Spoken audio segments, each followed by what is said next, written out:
집에 들어가 남녀를 끌어다가 옥에 넘기니라. 아멘. 오늘 이 본문의 말씀을 통해서 스데반의 순교라는 말씀의 제목으로 우리 김성홍 전사님 말씀 전해 주시겠습니다. 우리 나오실 때에 우리 할렐루야로 맞이해 주시기 바랍니다.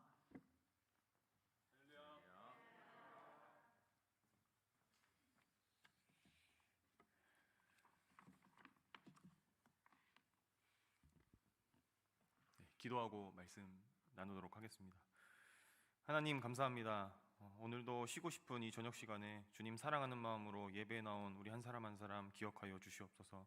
이 시간 말씀이 선포될 때 우리 마음 가운데 그 말씀이 심겨지게 하시고 그 말씀대로 삶으로 나아가 살아내는 저희의 모든 에덴교회 성도님들에게 도와주시옵소서. 예수님의 이름으로 기도합니다. 아멘. 할렐루야. 아멘. 반갑습니다. 우리 옆분들과 함께 인사할 때 이렇게 인사했으면 좋겠습니다. 함께 예배하게 되어 참 감사합니다. 네. 네. 네. 코로나가 조금 이제 수그러들고 있죠. 네. 참 감사한 일인 것 같습니다. 이제는 이제 좀 자유롭게 더욱더 예배할 수 있는 날이 속히 오기를 소망합니다. 네, 여러분 혹시 그 양화진 선교사 묘역 가보신 분 계실까요? 한번 손 들어보실까요? 양화진 선교사 묘역, 많이 안 가보셨네요. 저도 24살 때 처음 갔던 것 같습니다. 24살 때 100주년 기념교회가 있는 곳에 있죠, 선교사 묘역이. 저도 우연한 기회에 이제 저와 이제 또 다른 이제 믿는 친구와 함께 이제 그 선교사 묘역에 방문하게 되었는데요. 거기는 외국인 선교사 묘역입니다. 그래서 우리나라에 들어와서 이제 열심히 선교하셨던 분들의 무덤이 있는 곳이죠. 그런데 제가 이제 이렇게 묘비를 하나하나 이렇게 보면서 이렇게 쭉 둘러보니까 저희가 알 법한 분들도 꽤 계시고 또 큰 비석과는 달리 정말 조그만한 비석이 있어요. 그걸 보면은 뭐냐면 그 선교사님 가족인데 정말 갓난아기들, 그 갓난아기들도 이제 희생당해서 거기에서 이렇게 묘비에 이렇게 안치되어 있더라고요. 묘에. 그런 것을 보면서 참 동방에 정말 이름도 모르고 정말 먼 이 작은 한 나라를 위해서 한 가정이 이렇게 피를 흘리면서 복음을 전했구나. 네. 또 이분들의 피로 지금의 한국 교회가 세워졌고 또 지금도 누군가의 희생을 통해서 복음이 계속해서 뻗어나가고 있겠구나라는 마음이 많이 들었습니다. 우리나라뿐만이 아니라 이 세계의 기독교 역사는요, 곧 순교의 역사라고 할 수가 있습니다. 그래서 오늘 성경에서 순교하면 빼놓을 수 없는 인물이 오늘 저희가 살펴볼 스데반 집사이죠. 근데 이 집사라는 표현이 오늘날의 교회의 집사가 아닌 것은 알고 계십니까? 아시죠? 네, 오늘날의 집사님이 아니라 그때 당시에 저희가 지금 말로 번역하자면 목사님 정도 되겠죠. 목사나 혹은 주의종 정도로 번역할 수가 있겠습니다. 저희가 오늘 말씀을 살펴보면서 스데반이 왜 순교할 수밖에 없었으며 또 이 순교를 통해서 오늘날 우리에게 하나님은 무엇을 말씀하시고자 하는지 저희가 오늘 함께 살펴보길 원합니다. 저희가 스데반의 순교 장면을 살펴보기 전에 당시의 배경을 조금 들여다 봐야 될 것 같습니다. 당시의 배경, 저희 4장 후반부에 이 성령을 받은 후에 교회의 모습이 이제 나오게 되죠. 여러분들이 너무나 잘 아는 모습입니다. 성령이 충만해서 기도에 힘쓰고 말씀 전하고 서로 떡을 떼며 교제하고 서로 내 소유가 있다고 여기지 않고 다 공동으로 모든 물건을 통용하는 그런 아름다운 모습이 4장 후반부에 등장하게 됩니다. 그래서 이런 아름다운 모습이 딱 등장하는데 바로 다음에 이 아름다운 모습이 무색할 정도로 어떠한 문제가 또 발생하게 되는데, 지난 시간에 부목사님 통해서 살펴보았던 일단 아나니아와 삽비라의 사건이 먼저 일어나게 되고요. 그 다음에 어떤 일이 벌어지느냐, 이제 헬라 문화, 그리스 문화에 익숙했던 유대인들과 그리고 본토에서 살았던 유대인들이 이렇게 함께 교회 공동체에 있었는데, 이제 교회 안에 사람들을 이제 도와줘야 되잖아요. 도와주고 있는데 아무래도 이제 본토 유대인들이 텄세가 조금 있었나 봐요. 그래서 이방에서 왔던 이방 문화에 익숙했던 그리스도인들에게 조금 이렇게 차별 대우를 했나 봅니다. 좀 뭔가를 덜 줬나 봐요. 그래서 헬라 문화에 익숙했던 그 유대인들이 왜 우리를 차별 대우하느냐 하면서 본토 유대인과 헬라 문화권의 그 유대인이 이제 갈등이 생기기 시작했습니다. 그래서 이 갈등을 조금 더 잠재워보고 좀 교회가 원활하게 돌아가게끔 하기 위해서 이제 7명에게 직분을 내리는데 그 중에 한 명이 스데반입니다. 스데반. 네, 그때부터 각자 이제 맡은 바 임무를 이제 수행하게 되는 것이죠. 그런데 이제 스데반이 안수를 받고 나서 어떤 일이 또 펼쳐지냐면 이런 일이 펼쳐집니다. 제가 읽어드리겠습니다. 하나님의 말씀이 계속 퍼져나가서 예루살렘에 있는 제자들의 수가 부쩍 늘어나고 제사장들 가운데에서도 이 믿음에 순종하는 사람이 많았다. 문제가 생겼지만 다시 회복되는 모습을 저희가 볼 수가 있습니다.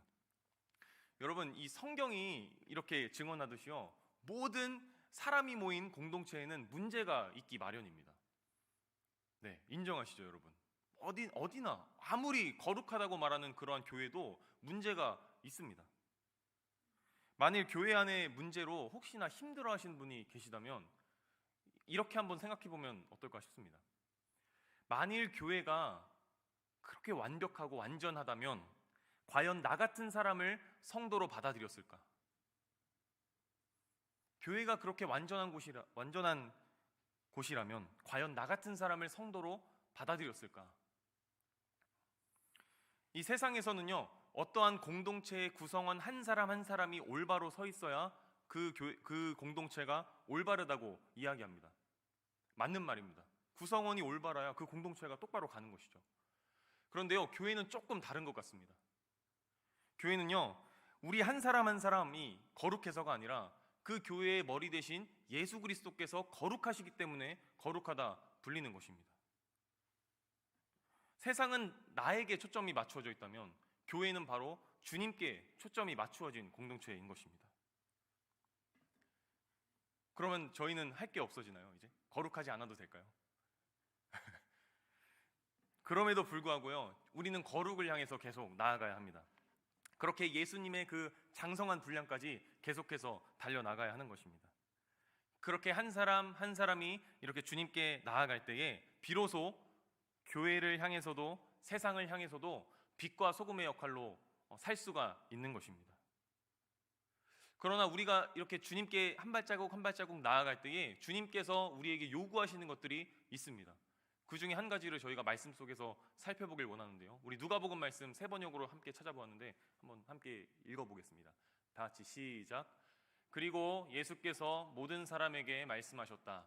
나를 따라오려는 사람은 자기를 부인하고 날마다 자기 십자가를 지고 나를 따라오너라. 아멘. 여러분, 너무나 잘 아시는 말씀이죠. 나를 부인하고, 자기를 부인하고 날마다 자기 십자가를 지고 나를 따를 것이라. 나를 부인하고, 이게 무슨 뜻일까요? 예전에 우리 담임 목사님 그 설교 때 이 이야기가 등장했었습니다. 나를 부인한다.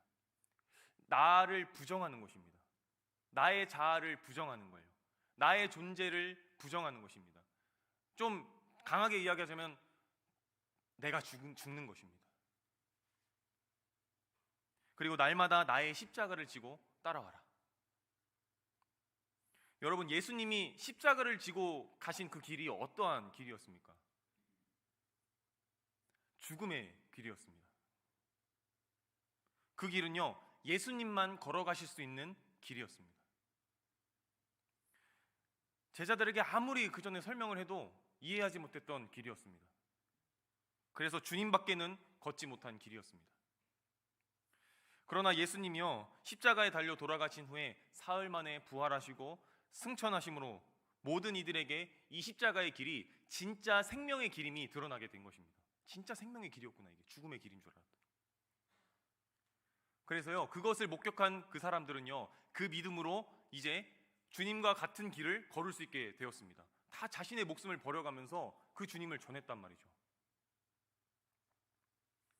그래서 날마다 주님을 따라 이 십자가의 길을 가야 할 우리는요, 다른 말로 이야기해서 우리는 순교자가 되어야 한다는 것입니다. 우리는 순교자가 되어야 합니다. 그게 주님이 가신 길이거든요.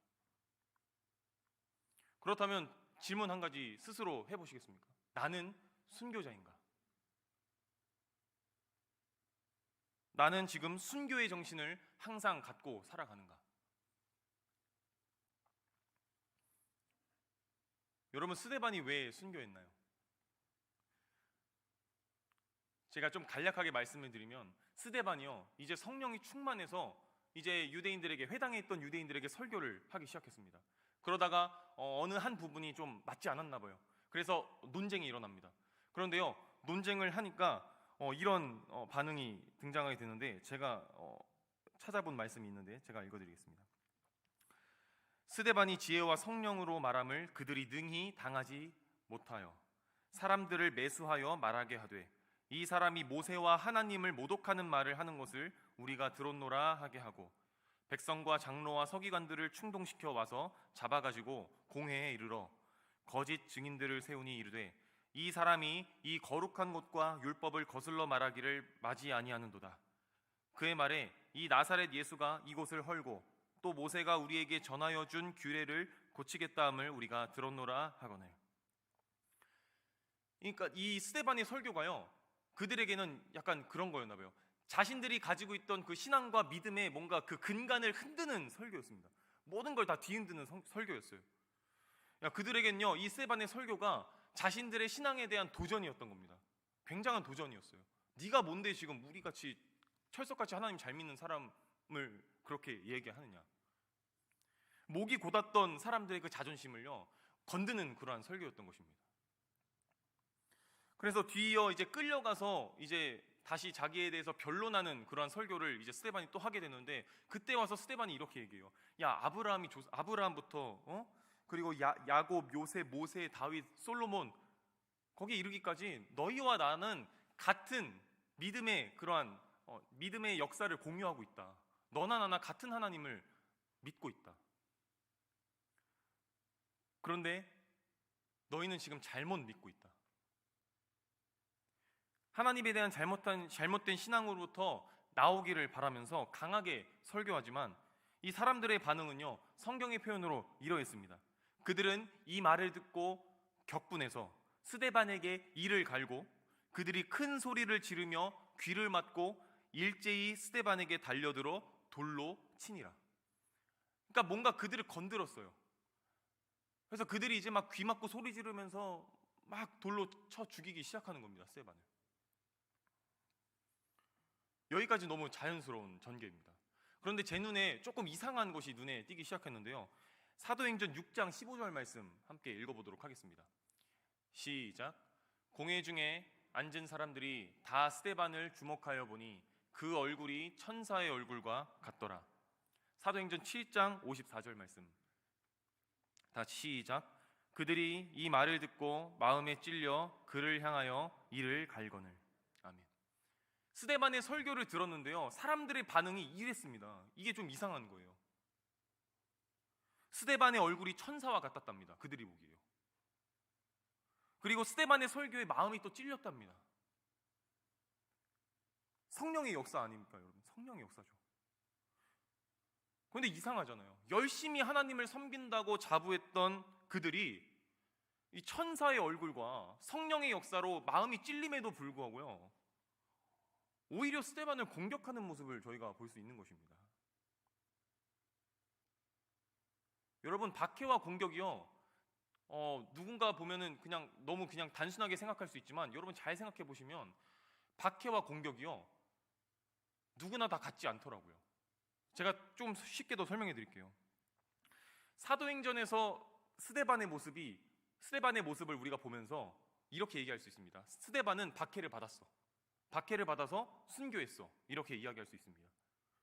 그런데 당시 공회에 모였던 사람들의 입장에서 여러분들이 이 말씀을 보게 되면요, 이럽니다. 스데반이 우리를 공격했다, 이겁니다. 우린 잘 믿고 있는데, 우리 하나님 진짜 잘 믿고 있었거든. 근데 스데반이 갑자기 와서 우리의 믿음을 흔들고 우리의 믿음을 부정하고 우리의 신앙을 건드렸다, 이겁니다. 지금 나를 공격했다, 이거예요. 마음이 찔렸거든요. 근데 이런 마음이 들고 또 동시에 찔리는 마음도 있었어요. 그런데 이 찔리는 마음을 압도하는 무언가가 있었다는 말입니다. 지금 찔리고 스데반의 얼굴이 천사처럼도 보였는데, 그러면 회개해야죠. 돌이켜야죠. 잘못 믿었던 거에 대해서. 근데 이것을 압도하는 무언가가 그들 마음 가운데 있었다라는 것입니다. 지금 그것이 그 박해가 그 공격이요 누군가에게는 자신의 체면이 될 수가 있고 누군가에게는 자존심이 될 수가 있고 그런 것이죠. 여러분 그렇다면 공격이 너랑 나랑 기준이 다르고 박해가 그렇게 다르다면 순교는 무엇이고 또 그리스도인들은 마땅히 어떻게 살아야 하는 것입니까? 제가요 설교단에서 좀 제 얘기를 하는 걸 가끔 이렇게 하잖아요. 좀 부끄러운 이야기를 좀 하려고 합니다. 좀 비웃을 수도 있어요, 여러분들이. 제가 이제 정확하게 기억합니다. 제가 이제 27살에 이제 그 신학교에 들어가서 사역을 시작했습니다. 27살에요. 이제 첫 해에 사역을 하는데 그 해에 여름 성경학교 시즌이었습니다. 그때 제가 섬기던 교회가 120명 정도 되는 전교인이 120명 정도 되는 교회였는데요. 제가 교육부서를 다 맡고 있었어요. 그런데 여름 성경학교 때 이제 오전 집회가 끝나고 아이들과 함께 그리고 또 성도님들과 함께 이제 식당에서 다 모여서 식사를 하는데 갑자기 식당에서 봉사하시는 집사님 한 분이 갑자기 나오셔가지고 저한테 막 고래고래 소리를 지르시는 거예요. 전사님 뭐예요? 뭐해 뭐? 막 이러면서 제가 어안이 벙벙한 거죠. 갑자기 저한테 막 소리를 지르시니까 가만 들어보니까 아니 전도사가 말이지 애들은 안 챙기고 집안만 처먹고 뭐 이런 얘기를 하는 거예요. 저한테 사람들이 다 있는데요. 근데 어쨌든 그게 사실 오해거든요. 그러니까 아이들 선생님들 다 맡은 아이들이 있었고 이제 같이 밥을 먹는 건데 이제 그분의 눈에는 제가 혼자 그냥 밥 먹고 그냥 혼자 땡땡이 치는 걸로 보였나 봐요. 그래서 막 저한테 고래고래 소리를 지르시는 거예요. 제가 너무 황당하니까 제대로 대답도 못했습니다. 대답도 못하고 네 하다가 그냥 앉았어요. 이게 무슨 일이지 하면서 앉았는데 제가 생각하면 생각할수록 화가 나는 거예요. 제가 막 안에서 막 화가 나는 거예요. 갑자기 막 화가 나면서 제가 화가 나면 조금 누구나 제가 화난 걸 느낄 수 있을 정도의 아우라가 있어요. 저한테.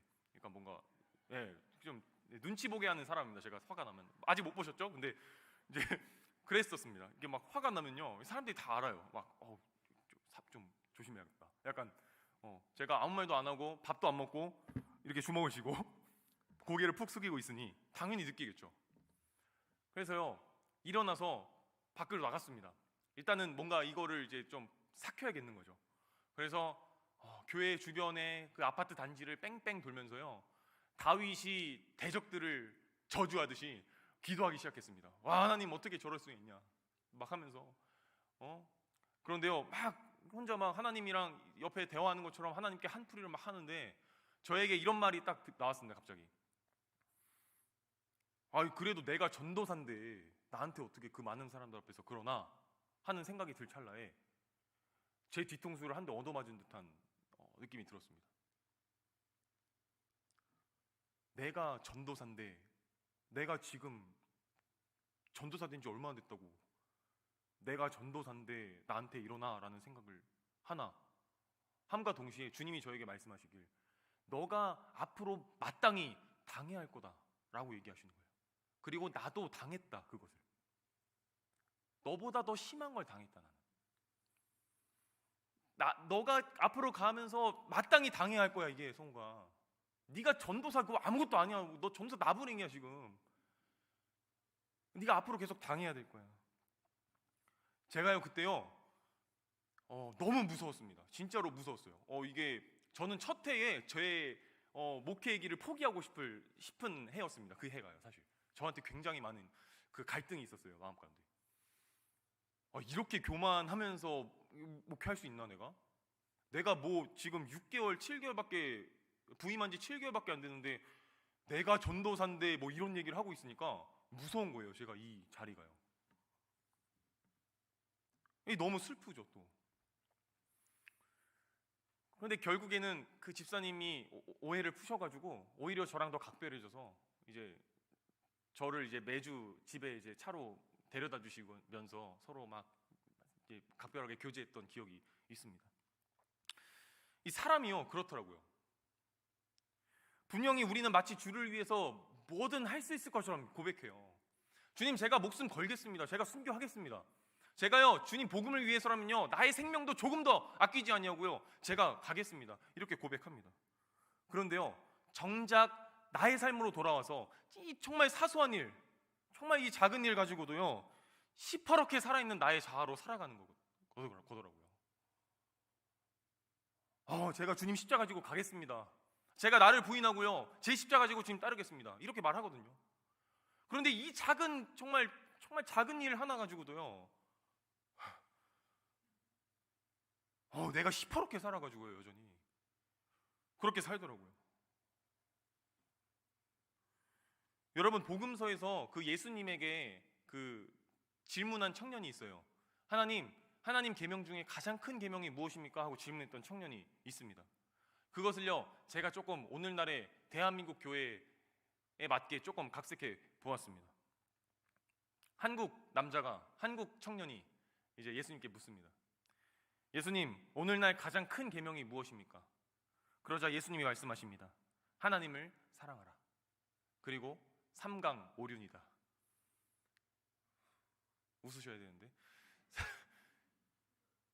여러분, 제가 뭘 풍자하는지 아십니까?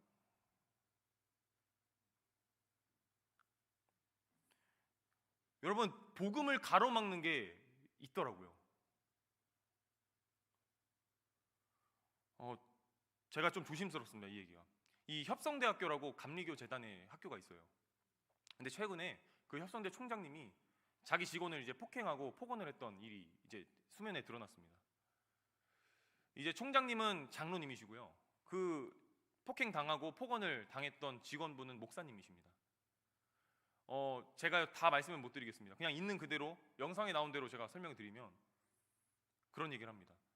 네가 직원 나부랭이가 약간 이런 식으로 내가 누군데 네가 함부로 나한테 그런 인사도 제대로 안 하고 너 질서에 순종 안 하고 그래. 하나님이 이걸 원하는 것 같아? 뭐 이런 얘기를 하는 거예요. 사람을요 산에 외진대로 끌고 가서 때리고 뭐 폭언하는 게 그러면서 그런 얘기하는 거예요. 하나님의 사랑 얘기를 하는 거예요. 그러면서 여러분, 이게 이상하잖아요. 우리는 복음으로 사는 사람들이거든요. 그런데요 우리 앞에서 나의 자존심을 구기고 나에게 예의를 지키지 않고 혹은 여러분 앞에 여러분보다 아랫사람이거나 혹은 뭐 여러분보다 뭐랄까요 좀 어린 사람이 앞에 있어요. 그런데 그 친구가 인사를 안 하잖아요. 예를 드는 겁니다. 인사 안 하잖아요. 그러면요 막 있던 정이 떨어져요. 예의도 없는 놈 저거, 싸가지 없는 놈. 예의 지켜야죠. 예의 당연히 지켜야죠. 또 가르쳐야죠. 맞습니다. 근데요 그건 그 사람 몫이에요. 우리가 주목해야 할 것은요 우리 마음에서 흘러나오는 것이 무엇이냐는 겁니다. 그런 사람을 보면서 우리 안에서 흘러나온 마음이 무엇이냐는 거예요. 지금 거기에 주목해야죠. 왜 비판하고 판단이 먼저 나옵니까? 왜 내 마음 가운데서 나오는 것은 보지 못하는 거냐고요. 막 자존심이 상하십니까? 그럴 때? 막 내 체면이 구겨진 것 같아요? 마땅히 대접받고 대우받아야 되는데 그렇지 못하면 막 화가 나십니까? 여러분, 내 체면, 내 자존심, 나를 화나게 하는 그 무언가가 복음보다 중요한 것인가요? 천하보다 귀한 영혼보다 가치 있는 것인가요? 그게 다 아직 죽지 못한 내 자아 때문이 아니겠습니까? 드러나고 싶잖아요. 막 내 자아 막 실현하고 싶잖아요. 분명히 예수님과 함께 십자가에 못 박혀 죽었거든요. 근데 여전히 살아있잖아요. 시퍼렇게.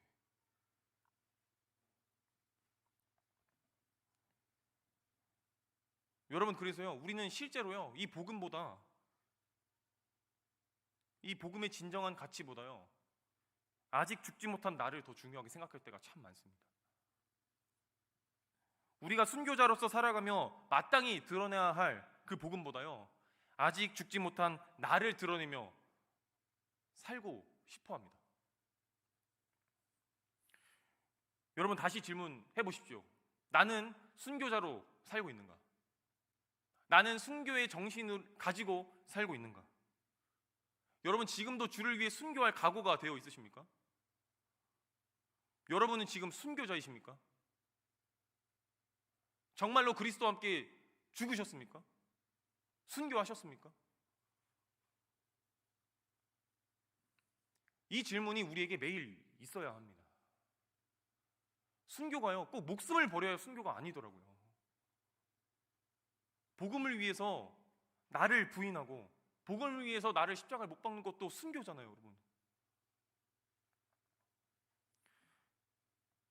그 순교의 결과로 이렇게 말씀은 증언하고 있습니다. 오늘 본문 바로 뒤에 8장 4절 말씀 한번 읽어보도록 하겠습니다. 8장 4절 말씀 함께 읽겠습니다. 시작. 그 흩어진 사람들이 두루 다니며 복음의 말씀을 전할세. 아멘. 스데반의 순교로 인해서 뭔가 일어나는 결과들입니다. 사울을 중심으로 이제 박해가 더 심해졌어요. 막 기독교인 막 물색해가지고 잡아다가 막 옥에 놔두고 박해했습니다. 더 심해졌어요. 그런데 이상합니다. 흩어진 사람들이요 오히려 더 말씀을 전하기 시작하는 거예요. 더 흩어져서 그렇게 사람들에게 복음을 전하고 또 이 순교의 씨앗이요 이런 결과로 이어지게 되는 것입니다. 제가 또 몇 구절 찾아봤는데요. 제가 읽어드릴게요. 그 성에는 큰 기쁨이 있더라. 빌립이 이제 사마리아 성에 들어가서 전도를 하는데 기쁨이 있다고 이야기합니다. 복음을 전하는데 복음을 전하니 기쁨이 있었다. 또 하나님 나라와 및 예수 그리스도의 이름에 관하여 전도함을 그들이 믿고 남녀가 다 세례를 받으니 세례를 받기 시작합니다. 믿기 시작하는 것이죠. 그리고 빌립이 세례를 베푼 내시는 기쁘게 길을 감으로. 여러분 세상에 복음이 전파되니까요 그 복음으로 인해서 기쁨이 넘치는 겁니다. 기쁨이 넘치거든요. 그리고 결국엔요 어떠한 일이 일어나느냐 9장에 이르러서는 절대로 변하지 않을 것만 같았던 사울이요 예수 그리스도를 영접하는 일이 생기게 되는 것입니다. 여러분 좀 점검해 볼만 합니다. 이거는요. 혹시 여러분의 삶에 기쁨이 넘칩니까? 그렇다면 너무 다행입니다. 할렐루야죠. 그럼 또 한 번 질문 드리겠습니다. 여러분 주변에 기쁨이 넘칩니까? 여러분이 속해 있는 삶의 자리에 기쁨이 넘칩니까? 할렐루야입니다. 그렇다면 우리 교회에 기쁨이 넘칩니까? 아멘 해야죠.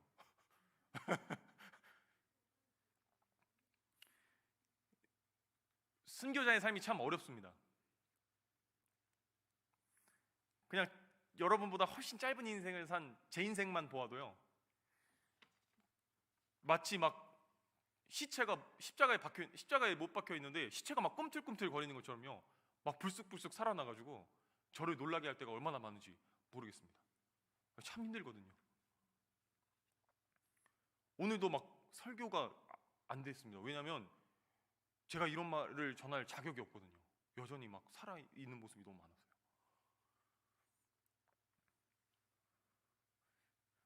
여러분 주님은요 우리를 자기 십자가를 지고 나를 따르라고 말씀하십니다. 그렇게 우리를 부르셨어요. 우리를 부르셨습니다. 지금. 그리고 그냥 부르시지 않았어요. 그분은 자기가 먼저 십자가를 지시고 우리를 부르셨습니다. 그리고요 여러분 이 부르심은요 보내심을 이야기하는 것입니다. 주님이 우리를 부르신 이유는요 우리를 보내시기 위해 부르신 겁니다. 다시 한번 말씀드릴게요. 주님이 우리를 부르신 이유는 우리를 보내시기 위해 부른 거예요. 사랑하는 여러분, 아까 말씀드렸다시피 우리의 목숨이 다하고 우리의 생명이 꼭 끊어져야 순교가 아닙니다. 복음을 위해서요 나를 내려놓고요 복음을 위해서 내가 겸손해지는 것도요 순교자의 정신으로 살아가는 것입니다. 그리고 이러한 순교자의 삶은 예수 그리스도의 그 은혜를 기억하는 사람만 가능한 것입니다. 내가 받은 은혜가 크니까 용납이 되는 거죠. 내가 받은 사랑이 엄청나니까요 사랑할 수밖에 없는 것입니다. 그리고 그분과 함께 내가 십자가에서 죽었기 때문에 내 자신을 내가 내려놓을 수 있는 것입니다. 사랑하는 여러분, 순교자로 살아가시길 축복합니다. 순교자로 살아가실 축복합니다. 아멘이 잘 안 나오시죠? 저도 그렇습니다. 나를 부인하고 날마다 자기 십자가를 지고 순교자로 살아가는 저와 여러분이 되기를 간절히 소망합니다.